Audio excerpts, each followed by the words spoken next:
There is a trauma symptom, or really kind of a pattern of behavior that can show up quite often for people that have experienced childhood trauma, but it's not really talked about that often. So today, we're going to talk about it. Welcome. I'm Peggy Oliveira. Thank you for joining me. We talk here a lot about self-protection and some various ways that that can look and show up for you in your life, and even the potential issues that it can create.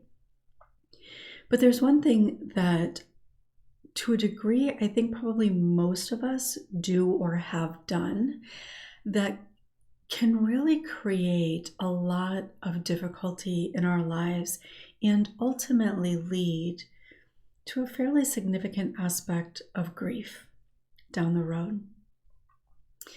So, how often have you said to yourself something along the lines of, well, I didn't really want that anyway, or no, I would never want to do that. That just seems silly. I don't understand why so many people want to do that or enjoy that or whatever it might be. Maybe you say it to yourself. Maybe you express it outwardly. Maybe it's something you have really, really strong feelings about, or maybe it's just something that you notice saying or thinking about when maybe you're hearing about somebody else's experience or comparing yourself or your experiences to somebody else's. It can actually show up quite often when we're in that comparison place. Like you see somebody maybe that got the job that they really wanted, and you say, well, like maybe it's somebody that you work with and they get that promotion. And you might say, well, I really didn't want that promotion anyway, or I wouldn't want that job anyway. I'm even thinking about leaving, so I wouldn't want that promotion. It can show up in relationships quite often. And I would say relationships, work related types of things, career, and even like hobbies or things that you're interested in. Those are probably the biggest areas in which I tend to see it. And for relationship types of things, it might show up like, well, I don't really want to be in a relationship anyway, or relationships just really aren't worth it. And not that you should be in a relationship, but you find yourself repeating those types of things. And again, it might show up more significantly when maybe there's somebody around you, or maybe even something that you're watching on a movie where somebody is falling in love or getting married or something like that.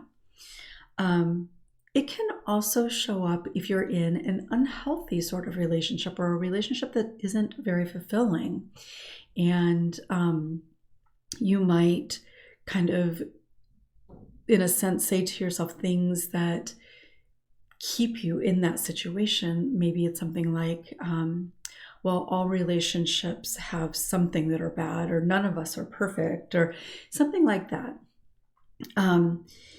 And in terms of a hobby, it could be kind of the same with a job. Like, well, that's really kind of just a waste of time, or that's something silly to do, or something to kind of talk yourself out of it, basically.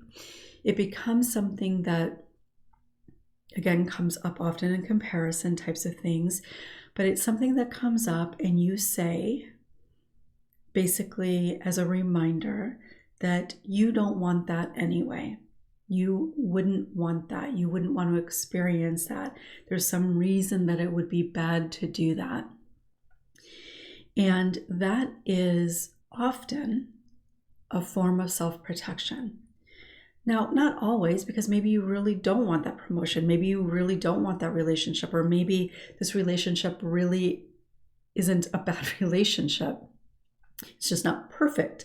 So therefore, maybe you struggle sometimes thinking it should be. So there are certainly times that those things can be very real and valid and not really come from an unhealthy place. But I think it's important to recognize, especially if there are significant areas of your life, like those three realms, in which you find that you're not particularly satisfied. Maybe you notice that you feel like you're maybe missing out on something, that you wonder what it would be like to have that, to do that, to experience it. Maybe you even notice that you do have periods that you go through where you really kind of feel, even if you can't identify it as such, but maybe feel a sense of loss or grief around not doing the thing. Sometimes it could even be like you want to go to school for something, but you decide that that's not the good thing to go to school for. Maybe it's your family. Maybe it isn't going to get you where you ultimately want to be financially. Maybe it's not as, it doesn't have the status that you think that it should, or something like that. So you don't do that and you instead do something else. But you can find that you end up experiencing this felt sense of loss or grief, maybe even resentment, frustration or anger, disappointment in yourself, disappointment in others who you feel kind of steered you away from that a little bit. And certainly that can happen in relationships or for relationships as well. But there's this, it can become a pattern in a lot of areas in your life, or it can be about a specific area in your life. So for example, and this would be the case for me, that because of how I felt about my ability to do well in school, to be able to pass anything, after quitting high school, and even actually long before I actually quit high school. But like there was a sense for me that, there might have been things I wanted to do, like career-wise, but I kept telling myself, no, I can't really do that. And I would certainly have that voice that said, you're too stupid. But I also had a voice that would say things like, that's ridiculous. Why would you do that? Why would you put all that time into it? You wouldn't be very good at it anyway. Like I would talk myself out of that, and then take any sort of cues or clues that I had externally as evidence that that wasn't a good idea. But for some people, it might be more specific to relationships. And maybe in other areas, you don't find that you do that very much. But when it comes to relationships, maybe you do. And there can be some really specific core beliefs that you have that contribute to what that is. Because one of my core beliefs, well, I certainly had a belief of being unlovable. Relationships to me earlier on in my life weren't about love, really. But I did also have this belief of being stupid, being unintelligent, not like literally not having the capacity to be able to learn. And so for me, when it came to like going back to school or career or something like that, that idea of being stupid was pretty prominent because it had been a belief that I really had held on to as long as I could remember. So maybe it shows up in lots of different ways in your life, or maybe it's more specifically one area. But I would encourage you to look at, especially if you're anywhere on this healing journey, kind of at the very beginning or maybe even close to the end, but you find that there's things in your life that you feel like you're missing or missing out on. And it doesn't have to mean that you have to do that thing, but you've heard me talk before about grief being an important part of healing, right? And so if there is something that you have carried throughout your life in which there may be some grief or loss, it's important to recognize that. And the problem with this whole thing that I'm talking about today is that so often, I would say most of the time, we don't recognize it for what it is. we don't recognize, no, I don't want to do that. I would never want that. We don't recognize that as a self-protective measure.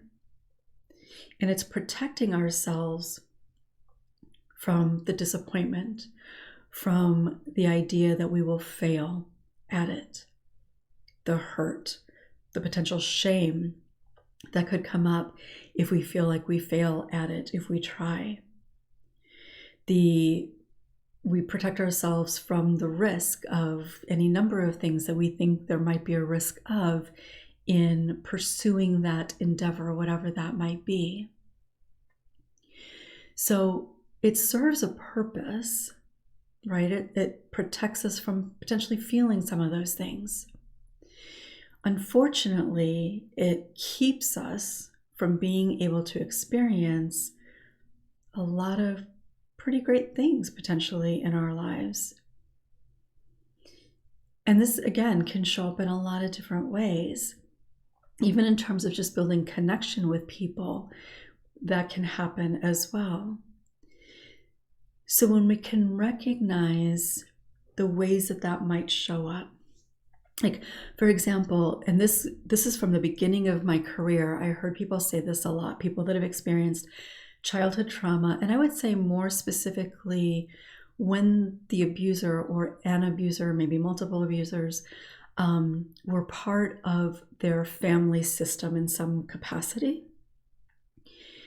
I have had so many people, both men and women, who have talked about, no, I never want kids, or I'm just not cut out for kids, or something along that line.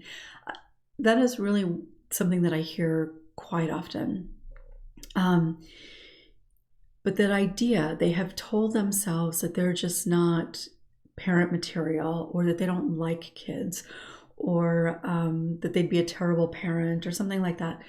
But they make themselves believe that they are just not meant to be a parent. Maybe even, again, telling themselves that they don't want children. Why would they want children? And again, there's absolutely nothing wrong with not wanting children. It's a perfectly legitimate way to feel and to live your life. And certainly can be a very healthy way of living your life. What happens, though, and why it ends up coming up in my work with people is because at some point in our work, they start talking about, especially the more they once they get past a certain stage in healing and they start recognizing a lot of the aspects of loss in their life, they sometimes will begin to recognize that might have been a form of self-protection, protecting potentially their own children from a dangerous world, or people in their family, sometimes even from themselves, that maybe they wouldn't be a good parent or whatever the case might be, but they begin to recognize that the thoughts that they had about it, while some of them might be valid thoughts or ideas, or like bringing a child into a potentially dangerous world, like that can be a valid concern that you might have, right? But when you start healing and you recognize and you start connecting to aspects of loss in your life, that is one that will come up quite often. And when you can recognize it for what it is, depending on when you recognize it, maybe you change your mind about that. Maybe you don't, but maybe you no longer feel the loss associated with something that you don't have, not because you chose from a very conscious and healthy place, but that you chose from a healthier, more conscious and mindful place, not from a place of self-protection. And like I said, there's those three realms where this tends to show up. And I've definitely had quite a few people talk about aspects of career, or even going back to school, or maybe they never went beyond like high school. That is something that really does come up a lot as well. In fact, I've kind of talked about that a little bit before, where one of the things that there's a lot I love about my work, but one of the things I think that feels really kind of exciting in my work is when I am talking to somebody and they have had a desire, or they recognize that maybe they would have wanted a different career or would have wanted to go to school for something that would require like a degree or something like that. When through the healing process, they decide to go back. So it shows up in lots of ways, right? And it doesn't have to mean that you have to be able to go back and do that thing. The most significant thing is that you recognize what it is. You recognize that maybe it was self-protection, if in fact it was. You recognize, acknowledge, validate the loss that may have been created as a result of that. And again, depending on where you are in your life and what that thing is, maybe you still have the possibility of bringing that into your life, whatever it might be.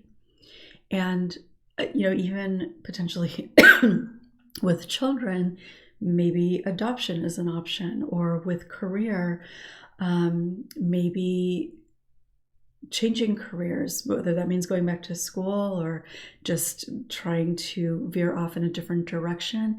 Maybe it means asking for that promotion or being asked to move to a different department. If it is like an interest or a hobby that you have, like, I don't know, maybe you wanted to learn how to ride a horse or something, and you told yourself that it was ridiculous to do it, or it was too risky to do it, or something like that.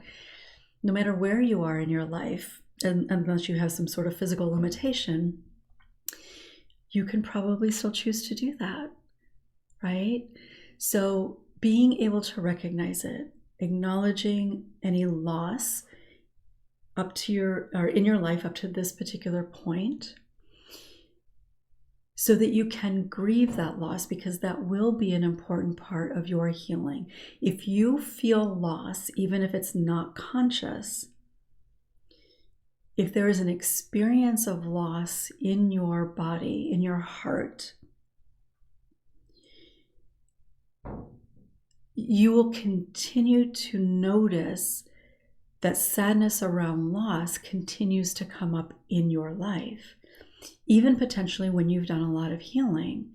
Because I've talked about this before, but when there is grief present, but you don't give yourself the opportunity to really work through, process, and heal, you don't really necessarily heal grief, but you move through the grief.